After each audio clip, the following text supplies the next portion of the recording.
Hello guys, mga ka-reels. Sinong gusto ng manalo ng jacket, riding jacket?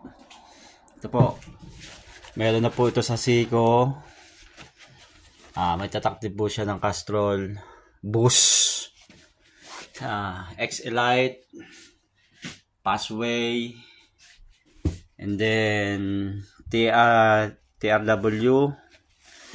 Ang brand niya po ay Bridgestone. Yan. Passway 72. Mag-comment lang po kayo and share sa aking video. At ipapadala po natin yan. Sino mananalo, para po natin yan. Sa birthday ko po yan pamimigay. Sa June. Yan. Kaya, anong hinihintay nyo na ba? Comment na and share. Also follow me.